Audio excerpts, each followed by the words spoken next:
All right, with the Elijah Craig Sea Batch having such an amazing showing last year. It did. A lot of high hopes. Now, what was that one last year? 13 years old? Yeah. This one's only 11. A little less proof. Let's see how it goes. See how it goes.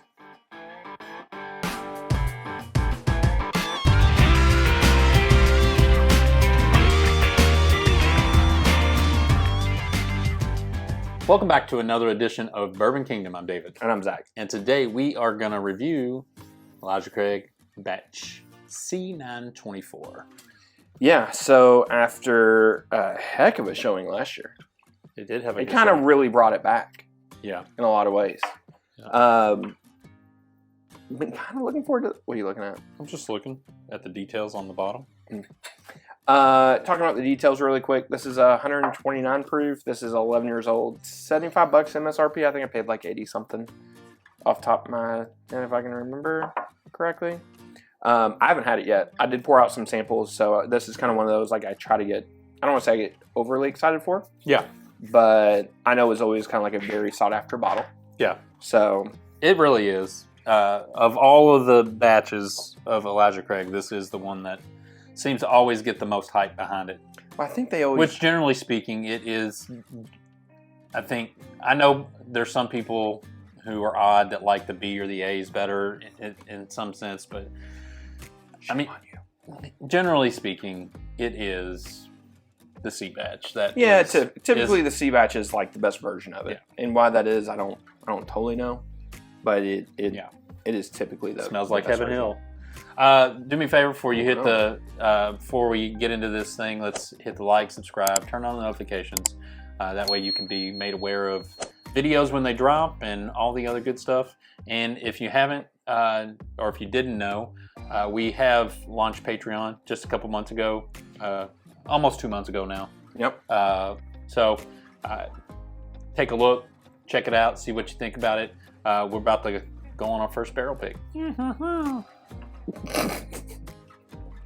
Yeah, and we have some bottle giveaways to do. And bottle giveaways, some sample probably giveaways in some sense. So just all kinds of coming stuff. at the end of the month. Yep.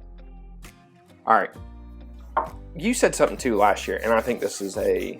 I don't know who said it first. I don't know if it was you or Dan over at Bourbon Junkies. It's probably me. I'll give you credit. Thank you. Dan, no disrespect, but I get credit. But I remember you saying last year's C batch should have been Parker's. Yeah. And it wasn't to dog on last year's Parker's. Last year's Parker's was great. But your point was it's so special. Yeah. It should have been a Parker's. Which, I mean, I think was a very good point. Thanks. And also, when people are like, hey, I think you're too hard on Elijah Craig Barrel Proof, just remember, it can reach the heights of a Parker's. It can be. Or the equivalent of a Parker's. So it's a mighty high standard. I mean, the truth is like, you understand, like these private barrels that are going out from Elijah Craig, you understand, like I understand as a consumer, if I was going to go do a barrel pick somewhere, and it's an Elijah, like just taking it, I would want some good barrels to come out, and Sure. So I can understand if Heaven Hill is not putting all their eggs in just this one basket now. Like everything can't be as special as it always is. Well, as it used to be. I do agree with you. Whenever you have any kind of like line, and it's just not a Heaven Hill thing. No, it's not. It's Buffalo Trace. Listen, I did a Blanton Gold pick, and one of those Blanton Gold barrels was hot garbage. So it got blended. I'm sure it's going to get blended, or they're just waiting for the right group to come through that doesn't have a good palate, and they're just going to go, yeah, this D batch is the best one.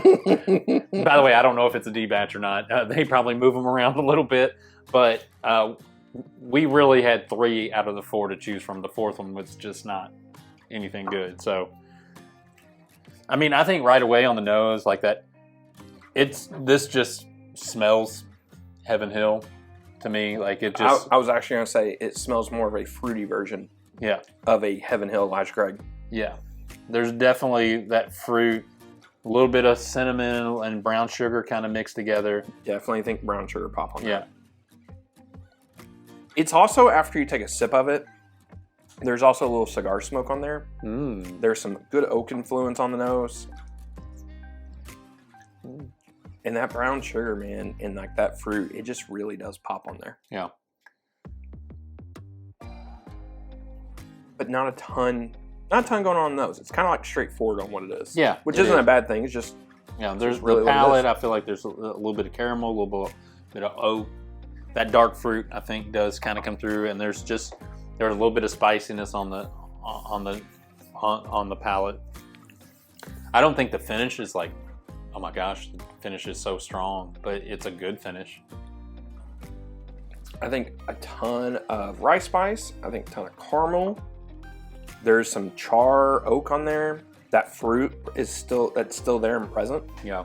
I do think some more of that tobacco leaf, cigar smoke is still there. The finish on that second drink got a little bit stronger. Well, I was gonna say, honestly, that was really weird because the first drink I had, it was like the finish was just. I mean, the taste was good, but it didn't feel like it was like. Yeah. No, I was actually gonna say, like the finish on there, I think's been there the entire time. So, for me, maybe it just wasn't the first. Maybe the first drink I just didn't get enough. I do want to say it doesn't feel like the flavors that are there are very intense, very present, very known, everything else, but it's not like this overly super complex thing. Mm-hmm. It's kind of like what I say with Russell's 15. Like it's super punchy in what it is, but it's not like all over the place where some other things are. Yeah, I agree with that. Like where I go back to my mind like this year, and this is a good thing, the new Parkers, where I just think it's kind of like everywhere. Yeah. But it's like in like a really good way. That Parker's, man. So good. I think all in all, this is really good. It has it's tannic. It has that good leather note to it that really, it just is, I feel like it doesn't always set it off in the right way, but when the leather note is there and it's right, it's good. And it's right on this one. Yeah, I agree. Ton of vanilla finish on there, a little bit of vanilla bean. Yeah, I think this is excellent. This is really good. It's not last year's, but it's still really good in my opinion. Yeah. I feel like last year's blew me out of the water. I don't think this is blowing me out of the water, but I think it's still really good. But it's good, yeah. It's really solid. Yeah, it's good. So, I don't think, again, every one of them can't be hitters. No. It just not. When they are. But that's good. Yeah, I think I think that lives up to the C batch. Mm-hmm. To me, that lives up to what C batch has historically been. Oh yeah, I agree. And then every once in a while, you get a monster. You get a monster, and that's cool. That's great. Yeah, I agree. It's an easy buy. Yeah, it really is. Yeah, what are these now? 89. So I think MSRP is like 75, but I think I paid like high 80s for mine. Yeah, I was gonna say I've not seen. But I bought mine from that gas station looking liquor store over there off the exit. Oh, in Jeff? Mm-hmm. Yeah, okay. Yeah, I know what you're talking about. So, all right. Well, let us know if you've had it. Let us know what you think about it if you have. Or, again, tell us what your favorite batch is regularly. Yep. And until next time. We'll see you. We'll see you.